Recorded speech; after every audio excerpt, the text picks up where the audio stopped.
Bom, então vamos lá bater um papo sobre isso. Como é que a gente faz escolhas acertadas?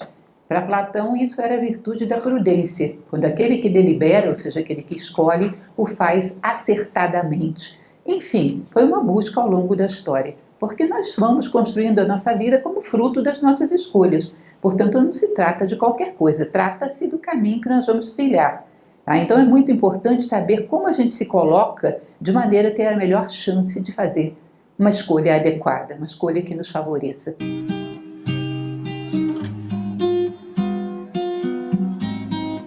Um olhar filosófico sobre as decisões humanas, ou seja, vamos trabalhar com a filosofia para dar uma olhada em algumas coisas que é interessante saber sobre isso, né? O nome dessa arte de saber fazer escolhas é a virtude do discernimento.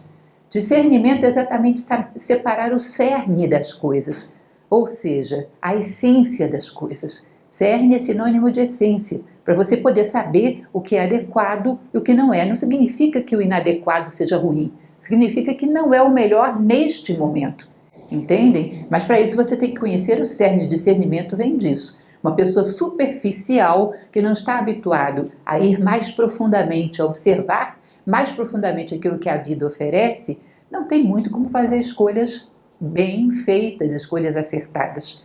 E nós temos o hábito de sermos superficiais, inclusive em relação a nós mesmos, que é a primeira das alienações, que gera todas as outras. Falta de um autoconhecimento e autodomínio básico. Sofremos muito disso, né? Isso prejudica demais as nossas decisões.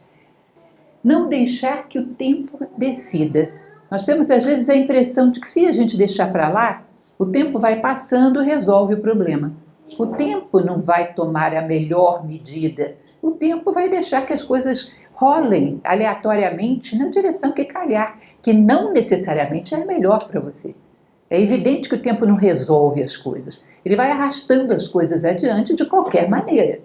E é provável que essa escolha, que na verdade não é uma escolha, é um abandono da escolha, não seja melhor para você.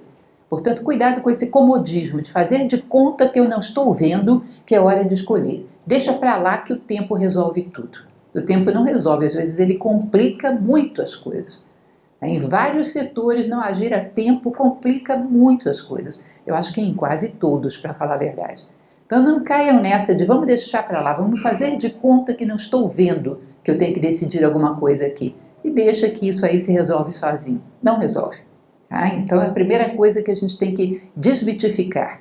Não espere pelo tempo.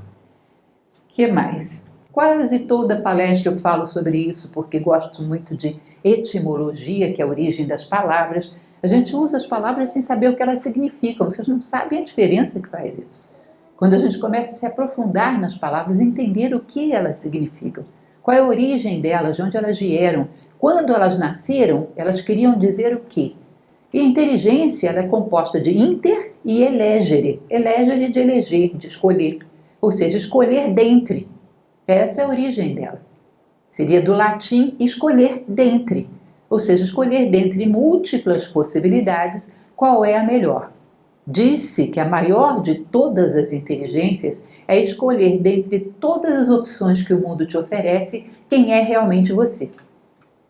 A maior de todas as inteligências é a identidade. Que interessante, né? É a primeira. Às vezes achamos que uma pessoa é inteligente e essa inteligência fundamental ela não tem. Às vezes tem uma capacidade lógica de raciocínio bem treinada, mas essa inteligência de ser capaz de distinguir a essência, o cerne das coisas, encontrar aquilo que é válido no meio de várias outras opções, exige capacidade de relação, exige profundidade, uma série de coisas que cá entre nós não são tão comuns nos nossos dias. Não são tão comuns.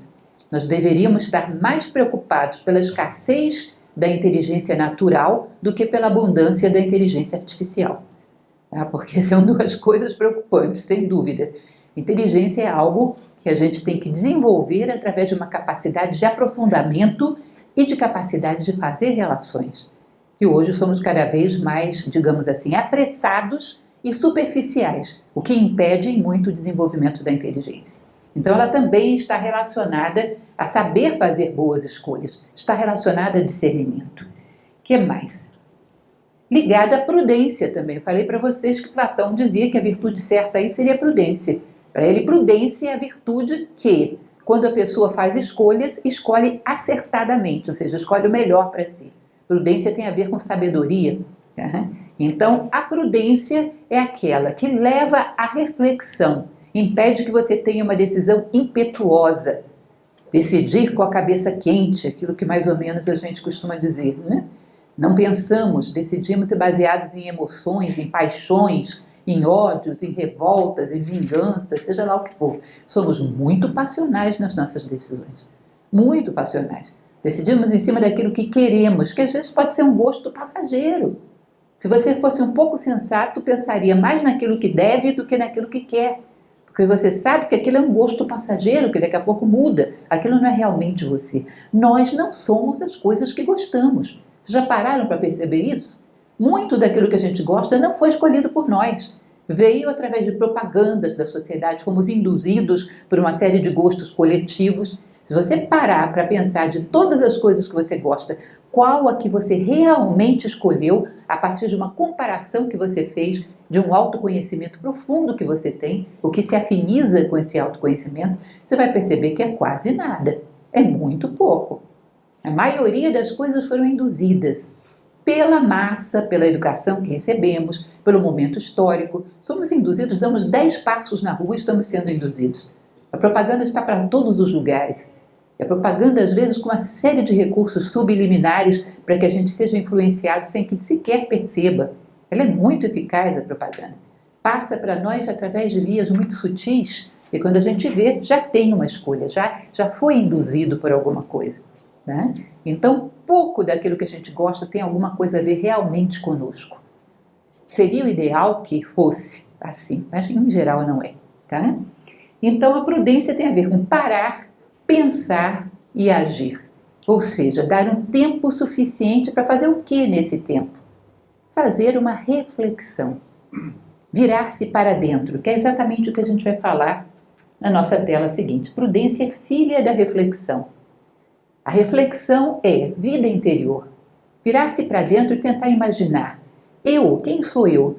Eu sou Lúcia Helena, que tenho como objetivo de vida a fraternidade e a justiça. Portanto, tudo que se aparenta com fraternidade e justiça é bom para mim. Tudo que vai na direção contrária é ruim para mim. Portanto, baseado nesses princípios, nos valores que tenho, a coisa que tem aí fora mais parecida com aquilo que eu sou é tal coisa. Portanto, eu fiz uma decisão baseada numa reflexão interna, baseada em princípios e em valores escolhidos livremente, como sendo o símbolo da minha identidade. Minha identidade mais profunda está no horizonte. Nós vamos falar sobre isso já já. Tem a ver com o meu sentido de vida, aquilo que eu quero construir em mim mesmo. Uma coisa que eu sempre falo para as pessoas e todo mundo não recebe muito bem essa ideia, porque ela parece um pouco mórbida, mas ela é boa. Ela é interessante, vamos falar mais adiante, que é imaginar o último dia da sua vida. Que ser humano você gostaria de encontrar aí? Não é a nossa obra final? O que a gente quer ser nesse momento? O que a gente quer ter construído internamente? Qual é a influência que a gente quer ter deixado na vida dos outros? E a influência que a gente quer ter no mundo? Quem queremos ser nesse momento? Qual é a nossa obra pronta? Como é que vamos construir uma casa sem saber, sem ter a planta, sem saber para onde estamos caminhando, não sabendo se ela é térrea, se ela tem 2 andares, quantos quartos tem, não tem planta? Como eu vou construir? Como eu vou saber o que fazer hoje, se eu não sei para onde eu estou indo? É evidente que a identidade tem muito a ver com esse sentido de vida. Voltaremos a esse ponto. Então, a prudência é filha da reflexão. Você para, pensa, ou seja, pensa internamente e pega aquilo que é mais profundo em você, que está mais aproximado à tua identidade e compara com o que há do lado de fora. O que mais se assemelha, o que mais se aproxima disso. Aí você faz escolhas acertadas, você projeta o teu ser no mundo. Vai fazendo escolhas coerentes com aquilo que você quer construir, com aquilo que você quer chegar a ser. Tá? Então, um homem prudente necessariamente é um homem que tem identidade. Senão ele vai parar e pensar em quê? Prudência não é simplesmente parar, pensar, agir. Pensar em quê? Pensar no que todo mundo está fazendo? Isso não é prudência. Você consultar o gosto coletivo, né, a massificação, o que o pessoal chama de normose, todo mundo escolhe por tendências coletivas, isso não é prudência. Prudência é parar e pensar profundamente em si próprio, na tua própria identidade, porque senão não adianta parar para pensar. A decisão impulsiva dá no mesmo. Você vai ser influenciado do mesmo jeito pelo que todo mundo faz, certo? Não é que eu seja contra, vejam bem, para não passar essa impressão, eu não sou contra fazer o que todo mundo faz, contanto que o que todo mundo faz esteja certo. Agora, quando todo mundo está caminhando para o abismo, é melhor eu me salvar sozinha do que estar com todo mundo. Agora, se todo mundo pegou o melhor caminho, muito melhor. Eu não caminho sozinha. Que ótimo, sejam bem-vindos, vamos juntos. Mas ter a coragem de não ser arrastado pela multidão quando você percebe que a multidão está cega, está indo para um destino insensato. Vocês lembram da fábula do flautista de Hamelin? Ele tocava flautinha, os ratinhos iam todos para o abismo. Nós temos uma flauta de Hamelin tocando por aí, influenciando as pessoas numa direção que em geral não tem nada a ver com o bem delas, tem a ver com algum interesse de alguém que está por trás dessa melodia. Aí nós estamos constantemente sendo escolhidos nas coisas mais básicas da vida, e isso é que é o problema. Nós somos escolhidos quanto àquilo que pensamos, quanto àquilo que gostamos, quanto aos nossos gostos e às nossas rejeições. Vocês não acham interessante isso? Parem para pensar comigo. Se cada ser humano tivesse uma identidade legítima, real, ninguém seria igual a ninguém. Seríamos complementares, mas ninguém seria igual a ninguém. Cada um realizaria uma essência que é única e irrepetível. Como dizia o imperador Marco Aurélio, a perda de um único ser humano me empobrece, porque é um universo ímpar e irrepetível com o qual eu deixei de travar contato. Se cada um de nós tivesse identidade profunda, ninguém pensaria idêntico a ninguém. Quando a sociedade se divide, como a gente vê acontecer em muitos momentos históricos, metade pensa uma coisa, outra metade pensa outra, eu paro para pensar, 200 milhões de brasileiros, 100 milhões estão pensando a mesma coisa? Não é possível.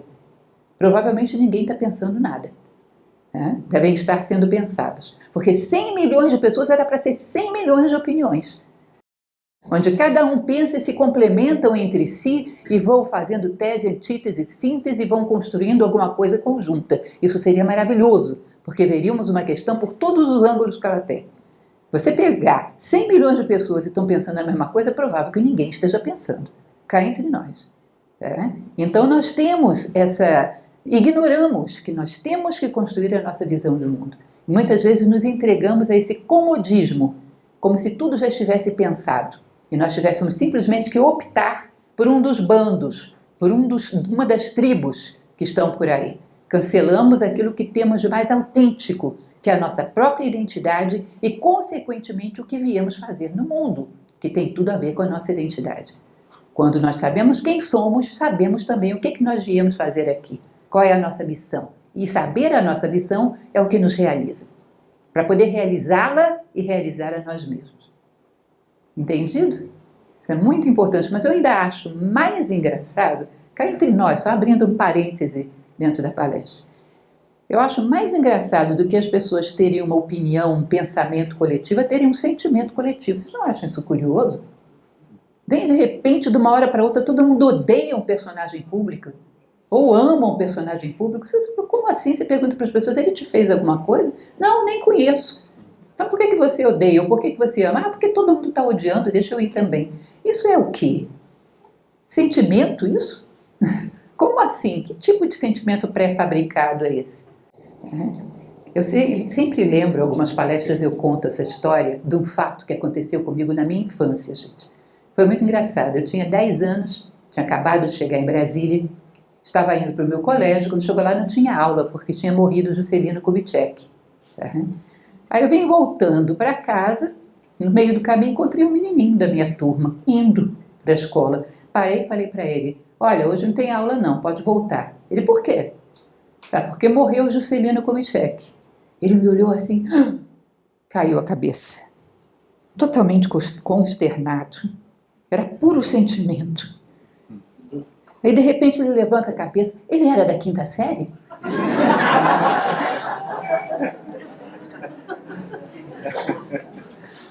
toda vez que eu vejo um sentimento muito superficial, eu me lembro do Juscelino da quinta série.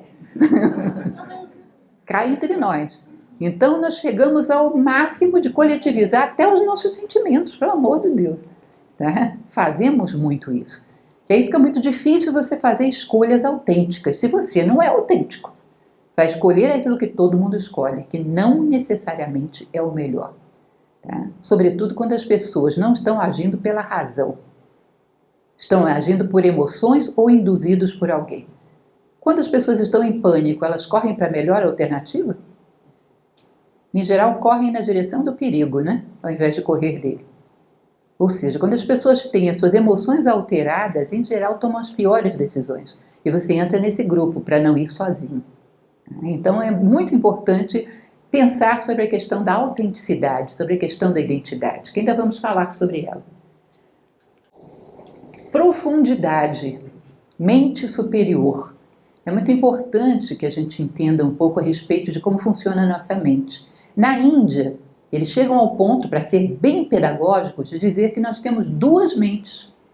Uma mente prática, que eles chamam de Kamamanas, mente de desejos, que é essa que escolhe, sei lá, um produto no supermercado, escolhe uma maçã lá na gôndola das maçãs, que escolhe as coisas, sei lá, fazer uma economia pessoal para poder comprar um carro um pouco mais novo. Essa escolha do dia a dia é essa mente básica de desejo, que eles chamam de Kamamanas. Eles dizem que a gente tem uma outra mente, que é uma mente superior, chamada só de manas, mente.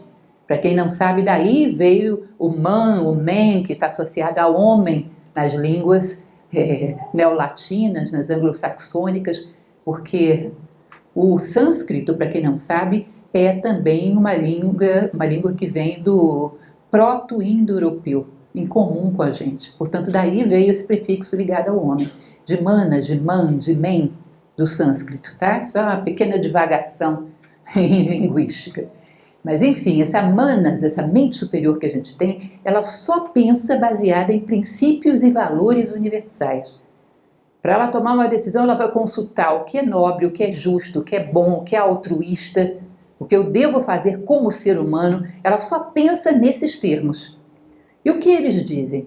Para você tomar qualquer decisão que tenha algum relevo na sua vida, você teria que elevar a sua consciência a esse ponto mais alto e decidir aqui em cima. E uma vez que a consciência cai, você não muda a decisão lá embaixo. Você só toma decisões aqui em cima. Vocês sabem o que é isso, vocês conhecem. Não tem aquele momento em que a gente para pensar como estarão as famílias na Ucrânia? E embora eu não seja parente de ucraniano nenhum, dá aquela dor no coração de saber que as casas estão sendo desmoronadas com famílias dentro, que tem gente no meio da rua passando fome sem saber o que fazer, porque não estão nem querendo receber mais migrantes ucranianos, está difícil de ir para outro país. Enfim, a gente olha para aquilo e diz que tragédia, gente, que terrível uma família está passando por isso. E dói o nosso coração. Você sabe o que está acontecendo numa família síria? Você sabe o que está acontecendo, a dor de alguém, e aquilo dói no teu coração. Todos nós temos esses momentos, não é? Não temos nada a ver com isso, não somos ucranianos, não somos sírios, não somos nada. Mas a dor humana dói no nosso coração. Esse momento em que você está vivendo isso, a tua mente está lá em cima, a tua consciência está lá em cima, na tua mente pura. Consciência como um elevador, né? Ela subiu e está lá na mente pura. Você já imaginou nesse estado de consciência você tomar todas as decisões da sua vida? Fundamentada em princípios e em valores elevados, e quando a consciência cai, não mudar essas decisões? Tá? Isso seria a melhor e a mais humana forma de decidir. Qualquer coisa que tenha algum grau de importância, deixa eu parar, elevar a minha consciência e decidir aqui. Decidir como ser humano. Não fundamentado em egoísmos, não fundamentado em comodismos, nada disso. Fundamentado em valores, em princípios, naquilo que eu tenho de melhor. Conta-se uma história que Platão, olha, eu não estou falando de qualquer pessoa, Platão é provavelmente o maior filósofo da história, um grande homem, que realmente foi uma linha divisória no pensamento humano, fundamental Platão para a história da filosofia. Platão um dia, na casa dele, um dos seus criados, cometeu um erro muito grave, que ninguém conta o que foi. E ele ficou muito afetado por aquilo. Aí ele saiu de casa, foi até a sua escola, que era a academia, pegou o seu sobrinho Espeusipo e disse: vai lá em casa e julga fulano, porque nesse estado de consciência que eu estou, eu me recuso a julgar. Percebem que coisa bonita? A humildade de saber, nesse momento a minha consciência caiu demais, eu não julgo ninguém a partir desse nível de consciência. Aqui onde a minha consciência está, eu de forma alguma tomo decisões ou faço julgamentos. Como é bonito isso! Como é bonito! Nem Platão consegue estar com a consciência tão elevada assim o tempo todo, às vezes se deixa afetar. Né? Mas ele sabe perfeitamente que seria uma injustiça terrível decidir com a consciência lá embaixo. Estaria decidido por vingança, por ódio e não por justiça.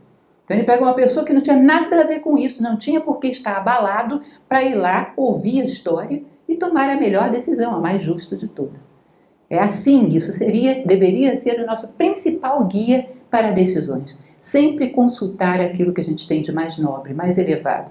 Aquele ponto que a gente conhece, a gente sabe que a nossa consciência passa por lá de vez em quando. Esse ponto é sagrado. Você deveria tomar as suas decisões a partir dele. Né? Aquilo que nós chamamos então de mente superior, nos dá as decisões mais profundas, mais bem fundamentadas. Você mergulha dentro de si próprio para achar a direção.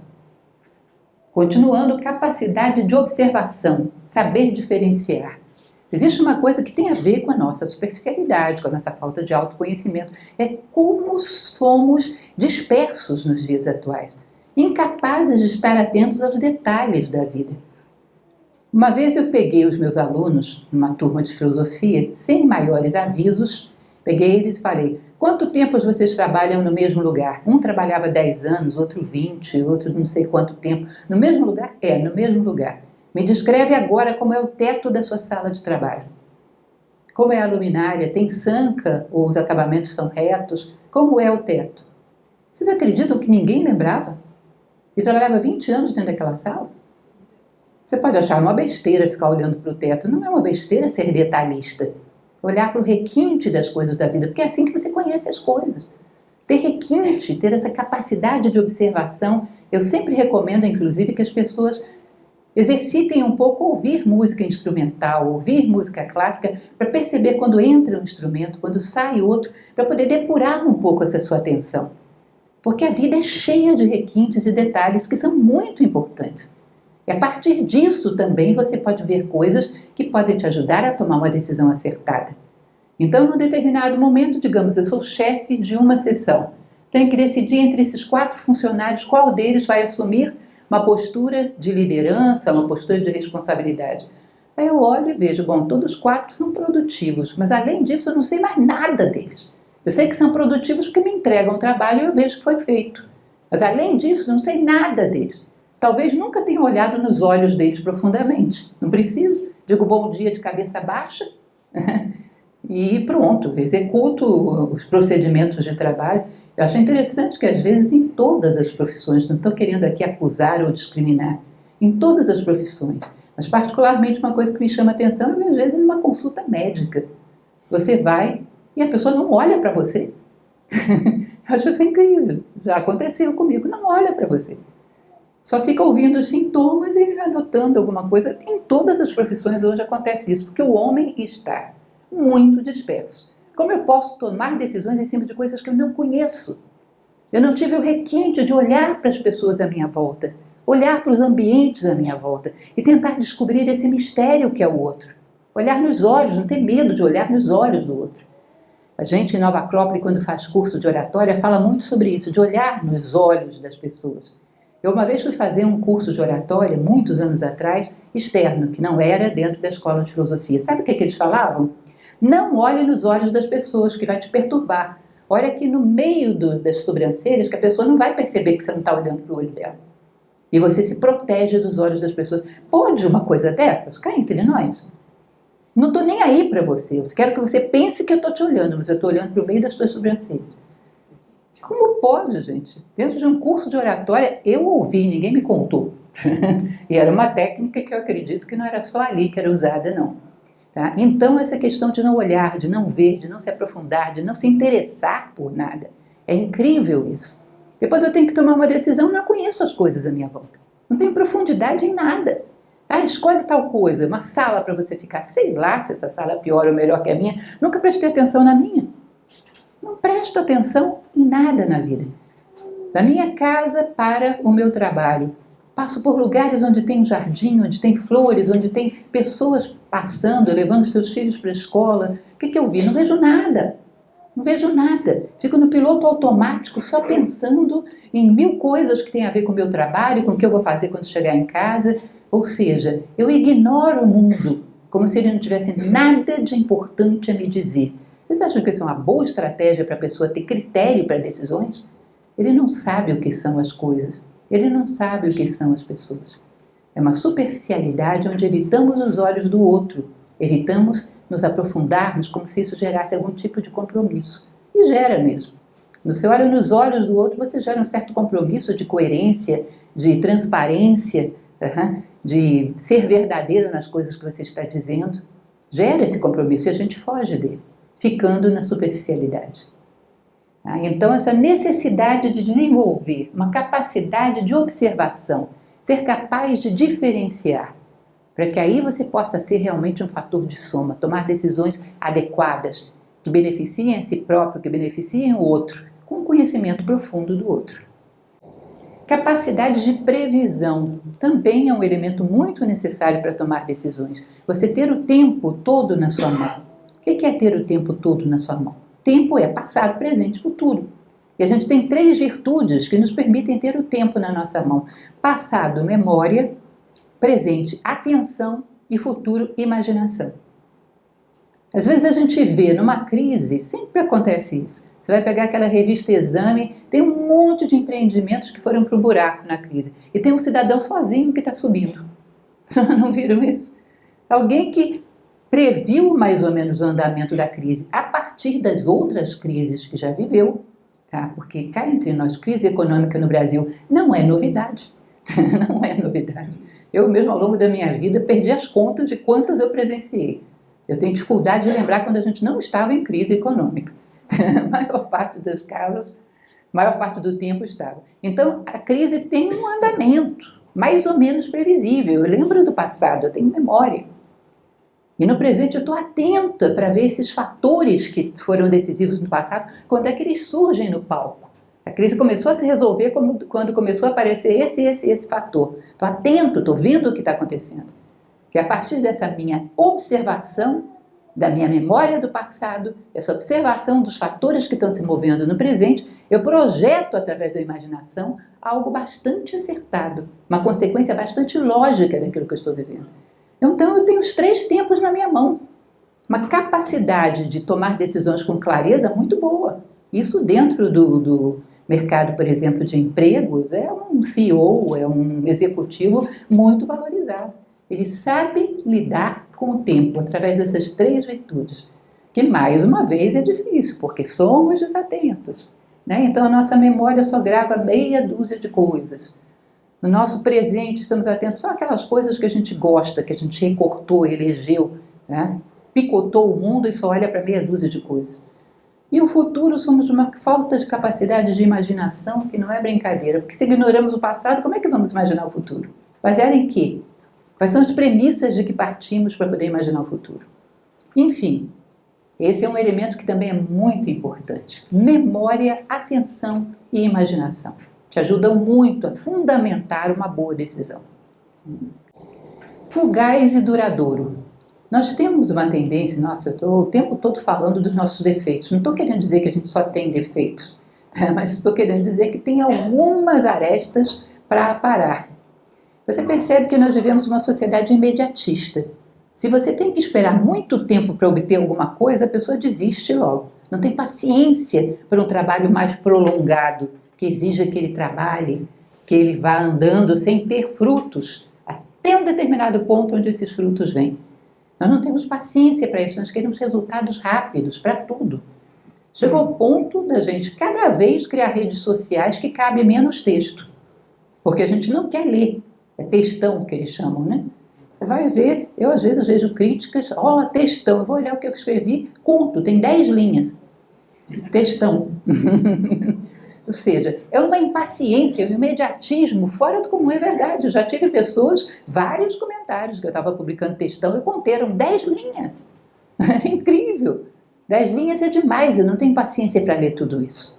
Tá? Então chega um determinado momento que a gente está sempre decidindo em função do fugaz e não do duradouro.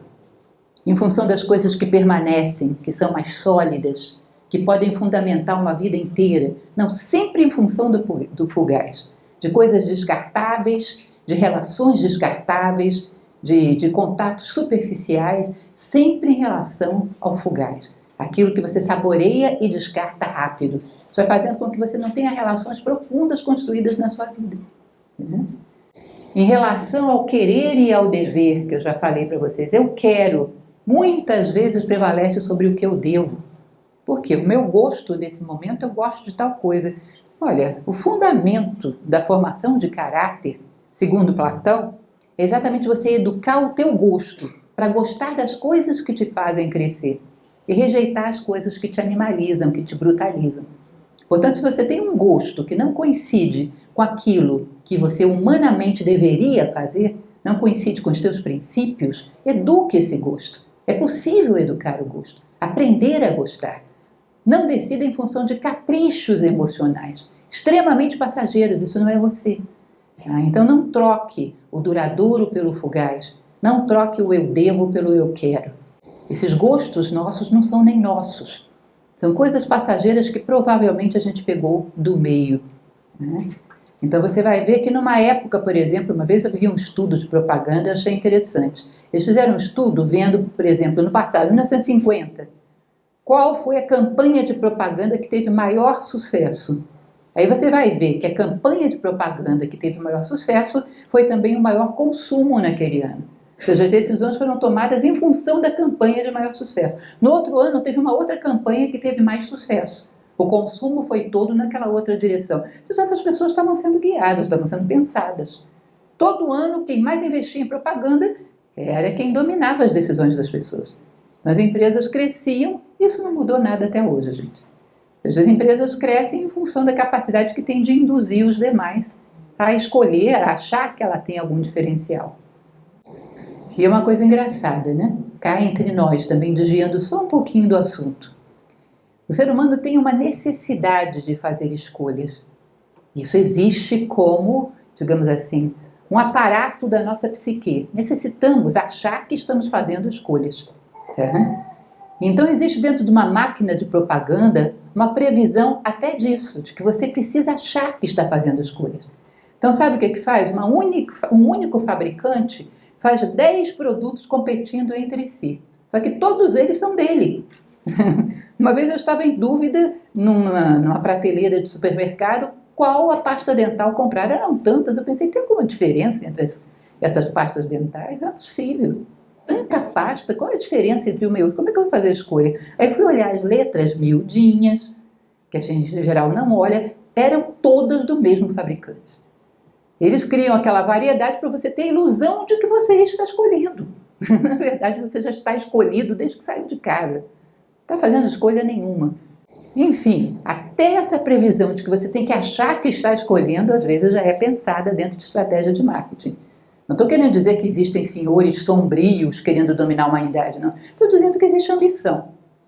Estou dizendo que existe todo um estudo desenvolvido para poder colocar produtos dentro da vida das pessoas. Isso é marketing. Isso existe, nós sabemos que existe. Uso de bom senso diariamente. 1001 utilidades. Não é isso? O bom senso é como se fosse o irmão menor da prudência e do discernimento.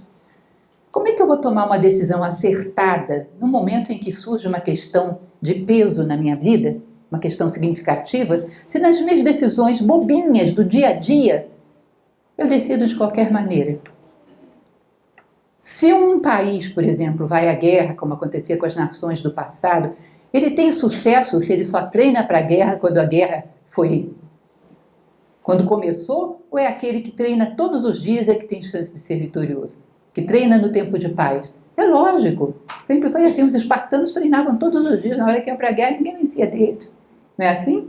Você vai tomar boas decisões só pensando em decisão na hora das grandes decisões? E no dia a dia fazendo qualquer coisa? Não, pense. Pense quando você entra dentro de um supermercado. Esse bem que eu estou comprando, eu realmente necessito disso? Eu sempre usei isso? E quando eu não usava, me fazia realmente alguma falta? Por que eu estou colocando tantas coisas dentro da minha casa? Qual vai ser o futuro dessas coisas? Há realmente um espaço para elas dentro da minha casa? Ou isso vai ser uma coisa que em pouco tempo vai estar dentro da lixeira? Um desperdício de trabalho, de recursos. Por que eu estou somando para uma indústria de supérfluo, que não tem nada a ver com isso? Por que eu não compro só aquilo que eu realmente necessito?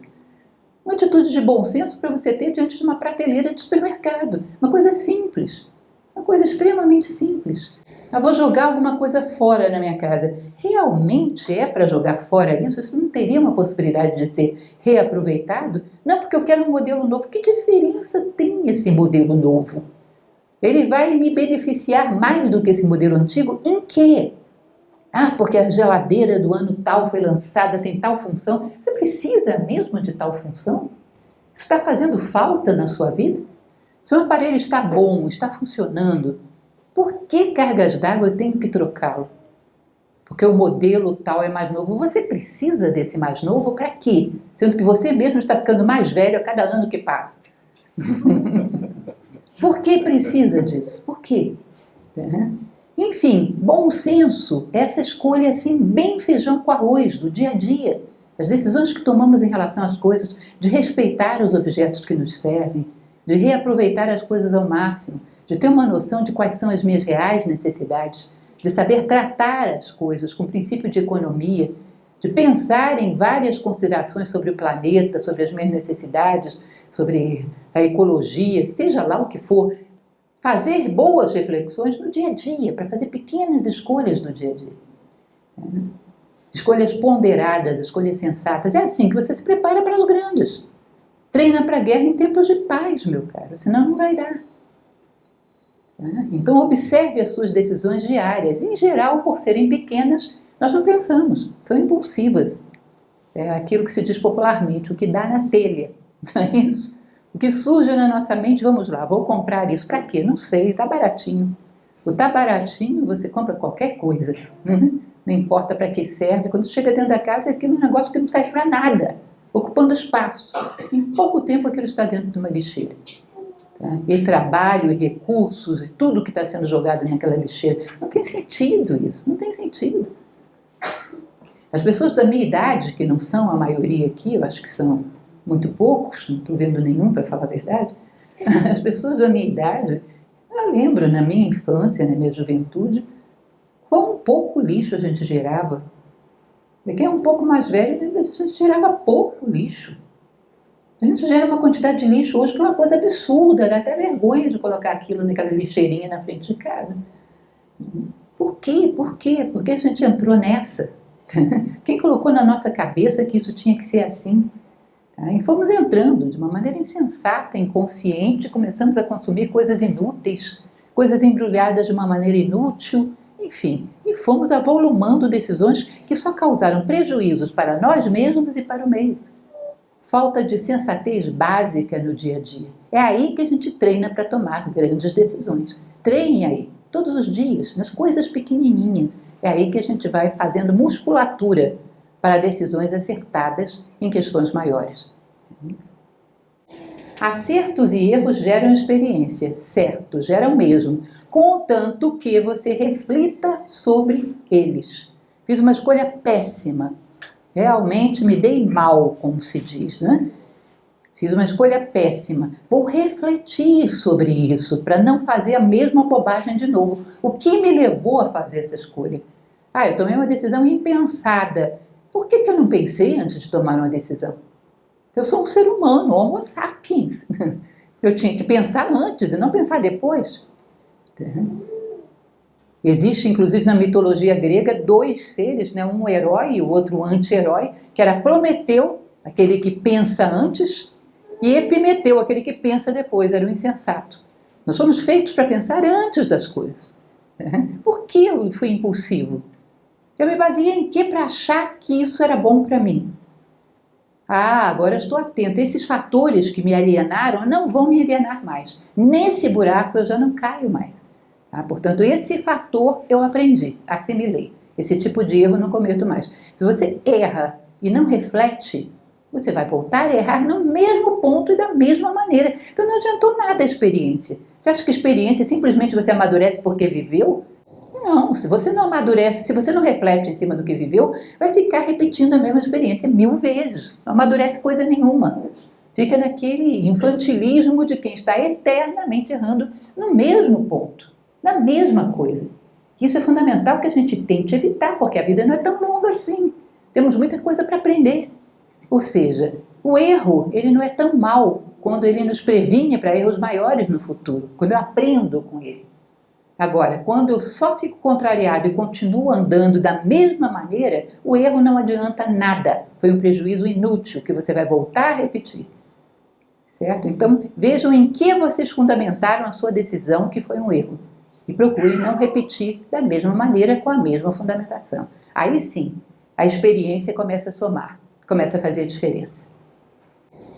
O que mais poderíamos dizer em relação a decisões? A boa conselheira. Esse é o imperador Marco Aurélio, estoico. Alguém tem algum palpite de quem ele dizia que era boa conselheira? A morte. Essa mesmo, a morte. Tome a morte como conselheira. É uma maravilha, gente. Não fique com medo, não. Ela não vai vir mais depressa porque você a tomou como conselheira.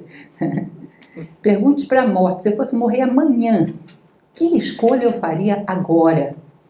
Isso automaticamente vai pegar a tua consciência e vai levar lá para a mente superior. Faria decisões que somassem para a minha vida, que fossem boas para as pessoas, que fossem boas para mim, que fossem coerentes com os meus valores. É claro, é só você fazer essa pergunta, que automaticamente a mente vai sair daqui de baixo e vai lá para cima. Não sei se conhecem esses conceitos de Carl Jung, que ele falava do self e do ego. O self como algo maior, mais profundo no homem, e o ego como esse cotidiano que trabalha pela sobrevivência. Quando nós tomamos a morte como conselheira, na hora a nossa consciência sai do ego e vai para o self, vai para algo mais profundo. E você decide em função de coisas mais elevadas, mais você mesmo. Portanto, ela é uma ótima conselheira, dá um toque definitivo às coisas que fazemos e automaticamente puxa a nossa consciência para o ponto certo. Não sei se vocês já estudaram canto, eu estudei durante um tempo na minha vida e a professora fazia 1000 exercícios para que eu encontrasse o ponto certo para colocar a voz de tal maneira que tudo que eu emitisse seria belo. Também tem isso, exercícios para a gente colocar nossa consciência no ponto certo, de tal maneira que tudo que a gente decida seja acertado. E o ponto certo é lá em cima. E a morte ajuda. Ela puxa a consciência lá para cima. E você vai decidir em função de coisas grandes, definitivas, relevantes para a sua vida. E não em função do passageiro. Tá? Portanto, ele tinha razão. Realmente é uma boa conselheira. Confúcio. Também ele tem algo a falar sobre a prudência, que é a arte também de tomar boas decisões, né? Decisões refletidas, bem pensadas. Ele dizia o seguinte: o homem sábio é aquele que pensa 2 vezes antes de decidir. Se ele pensa uma só, ele é imprudente. Se ele pensa 3, ele é um tolo. Percebe isso? A medida certa para você refletir e tomar uma decisão. Se eu não penso o suficiente, eu sou impulsivo, estou decidindo por paixões, por qualquer coisa. Se eu penso demais, eu estou procrastinando, fantasiando, adiando o fato de tomar uma decisão com 1000 coisas na cabeça e nunca tomo essa decisão. É o típico procrastinador. Ah, mas se acontecer tal coisa? E se não sei o quê? E se fulano se meter e disser tal coisa? E se não sei o quê? E o tempo vai passando, ele não decide nada. Esse é o que pensa demais, aquele que adia, o procrastinador. Está pensando demais. Tem que pensar na medida certa para tomar a decisão acertada. Tá? Sem adiamentos e sem precipitações. É o que ele está querendo dizer. Isso é o exercício da prudência. Quando eu adio demais é porque eu não estou querendo decidir nada. E quando eu sou precipitado, eu não estou me importando muito com o que vai acontecer no meu futuro. Então é muito comum, às vezes, esse impulso dos jovens. Ah, vamos fazer coisas de alto risco. Vamos fazer... Vocês já viram aqueles esportes loucos que desenvolvem por aí? Uma pessoa pula do alto de uma montanha preso no elástico e fica fazendo toim, toim, toim, toim lá embaixo. As coisas mais loucas. Olha como eu sou corajoso. Corajoso nada, ser imprudente. Corajoso vai trabalhar numa obra social no meio da África subsaariana, vai cuidar de criança carente. Isso é corajoso. Coragem tem propósito. Não é você arriscar a tua vida por nada. Que sentido tem uma pessoa morrer porque arrebentou o elástico? Que sentido tem isso? Isso não é coragem, isso é ímpeto. Perda de tempo, desperdício de vida. Tá? Então a prudência é essa que mede exatamente o que é correto. Na hora certa, sem excessos e sem carências. Era o que Confúcio queria dizer. Estabelecer um ideal. Isso, apesar de ser um dos nossos últimos conselhos, não é menos importante. É talvez o mais importante de todos. Tem muito a ver com outras coisas que já falamos para trás.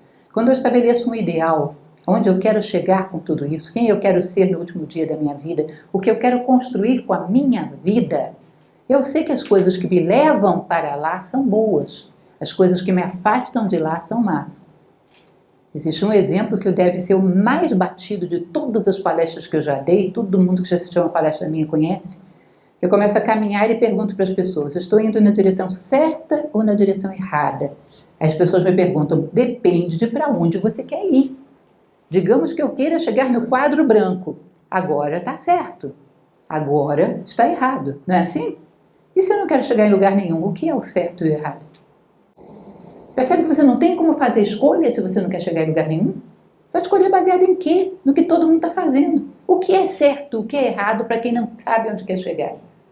É o que todo mundo está fazendo. O que é justo, o que é injusto, é o que é corrupto, o que é íntegro, o que é bem, o que é mal. Não tem como tomar decisões desse tipo. Porque é o teu referencial que te dá essa medida. Eu não tenho referencial, não quero chegar em lugar nenhum. Baseado em que suas decisões? Em quê? Provavelmente no que todo mundo faz. Muito provavelmente. A partir do momento que você delineia claramente onde você quer chegar com a sua vida, que tipo de ser humano você quer ser, o que você quer fazer pelo mundo, o que você quer fazer pelo próximo, seja aquela velha frase que também sempre cito, certifica-te de que és fator de soma para as pessoas de cujas vidas participas. Ou seja, eu sou fator de soma, as pessoas porque conviveram comigo se tornaram um pouquinho maiores. O mundo ficou um pouquinho maior porque eu existi. E eu cresci um pouquinho ao longo da minha vida, ou seja, eu fiz diferença. Eu fui fator de soma, não vivi em vão. Se você quer isso, se isso é importante para você, coloque isso como meta, porque senão não vai acontecer. Aleatoriamente você vai andar em círculos, não vai chegar a lugar nenhum, não vai construir nada. Nós achamos que temos que construir muitas coisas. A construção fundamental que a gente tem que fazer é a construção de nós mesmos. Você tem que colocar isso como meta, o produto pronto. Que ser humano eu quero ser? Porque aí você tem uma referência de direção. O que me aproxima disso é bom, o que me afasta é ruim. Quantas decisões insensatas teriam sido evitadas se as pessoas tivessem um ideal? Quantas pessoas foram convencidas a fazer loucuras que não teriam sido convencidas se tivessem um ideal? Nós vimos aquele acidente lá das Torres Gêmeas nos Estados Unidos, que pessoas foram convencidas a achar que se jogassem aquele avião contra aquelas torres, isso beneficiaria de alguma maneira o mundo. Se elas tivessem um ideal claro de valores, não cairiam nessa. Como é que matar pessoas pode me tornar mais humano? Muito pelo contrário, isso vai me levar para trás. Se eu tenho um referencial fundamentado em valores humanos, não cairiam em manipulações desse tipo. Que caíram ao longo da história, aqueles que derrubaram a Bastilha, aqueles que entraram muitas vezes em guerras como mercenários, ao longo da história houve pessoas manipuladas porque não tinham a capacidade de tomar boas decisões. Sabe por quê? Porque não queriam chegar em lugar nenhum. Portanto, não tinha uma referência de direção que lhes permitisse dizer, para lá não. Isso contraria a minha identidade, contraria os meus princípios. Então é um dos elementos fundamentais. Para fazer boas escolhas, decida o seu ideal. O que você quer ser, onde quer chegar com tudo isso. Isso é um elemento fundamental. Enfim, isso é o que eu tinha para trazer para vocês. Eu espero que sejam elementos muito simples, mas que sejam úteis. Eu não falo de coisas que eu não tenha pelo menos tentado praticar, porque é isso que a gente aprende em Nova Acrópole. né? Nós aprendemos a passar aquilo que estamos, de alguma maneira, testando, vivendo, vivenciando. Portanto, eu passo para vocês conselhos que eu vivo e gosto deles e me ajudam um bocado. E quando eu não os sigo, em geral, dá errado. Então, estou passando para vocês algumas regrinhas básicas que podem ser muito úteis, se a gente lembra de praticá-las e levá-las em consideração. São ferramentas para a vida. Lembrem que aqueles que assistem minhas palestras, eu sempre comento a mesma coisa, que quando você compra um liquidificador que só tem 2 velocidades, é só fazer clique, clique, vem um manual em 5 línguas ensinando você a fazer clique, clique. E a vida que é tão complexa, a gente não tem manual, não sabe o que fazer. Em situações como, por exemplo, tomada de decisões, algumas instruções de vida seriam fundamentais, né? Se nós tivéssemos uma sociedade fundamentada na sabedoria, na busca de sabedoria, na perpetuação da sabedoria. Não é bem isso. Isso não é mais o maior valor da sociedade há muito tempo. Então, algumas dicas práticas como essa podem ser preciosas na hora que vocês forem tomar as suas decisões. Pensem e reflitam a respeito. E eu espero que seja útil para vocês. E é isso.